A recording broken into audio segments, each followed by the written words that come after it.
Hello English encouragers, welcome back to my channel, and today we are going to discuss about the murder plot of Caesar.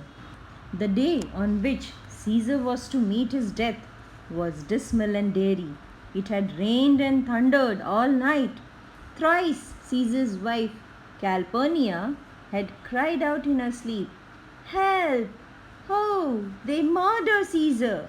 In the morning, when Caesar was preparing to go to the Capitol, Calpurnia tried to change his mind. She said, "I am not superstitious by nature, but today I feel scared. A lion was seen on the streets of Rome, and graves have opened up during the night to throw out the dead buried in them. Blood has poured from the skies, and ghosts have shrieked during the night. Oh, Caesar, I am afraid. Please do not go." His attendants added their prayers to hers. Caesar might have stayed at home and escaped his death that night had not Decius come to tell him that Senate had decided to crown him the king that day.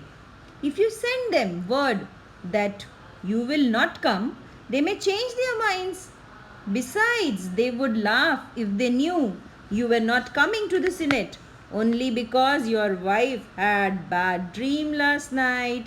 This was the Decius to say, because he promised that if he changes his mind, he will personally cater to it. "Yes, you are right," Caesar replied. "Your fears seem foolish to me, Calpurnia. I am ashamed." I yielded to them. "Give me my robe. I will go."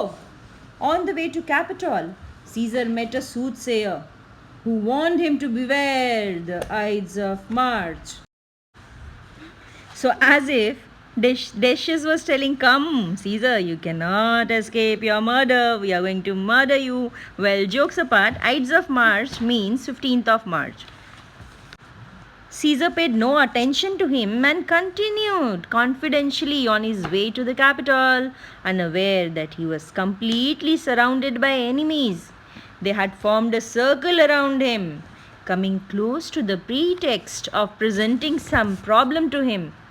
Artemidorus was the only person who wanted to caution Caesar before he dies. He gave Caesar a letter and said, "My suit concerns you personally. Read it first.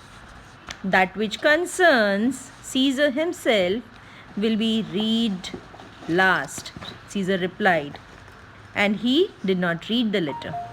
Soon, Mark Antony was led away by one of the conspirators. Now Caesar was alone and surrounded on all sides by his enemies. On the steps of Capitol, Casca brought forward a suit.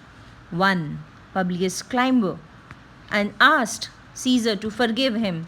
So they made one, fake story and said, as if he was supposed to give him the verdict, that he is the person who has done crime.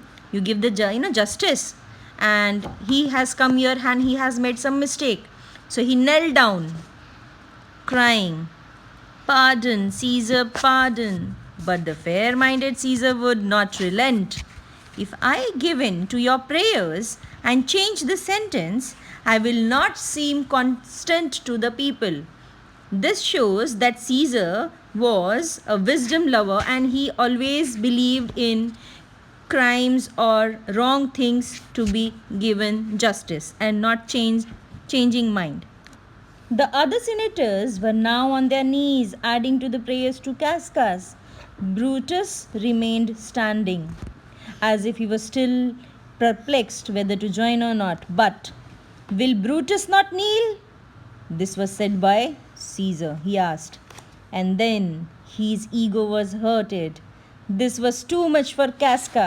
"Speak, hands for me," he cried, and stabbed Caesar. The one by one, all the senators stabbed him. Yet the powerful, brave Caesar did not fall.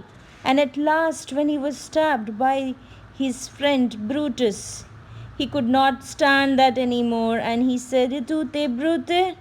He cried in astonishment and despair. Then fall Caesar. Done. So you know how many times was Julius Caesar stabbed? He was stabbed 23 times. And you know what happened after Brutus, did this? Well, let's that be secret till we complete the story.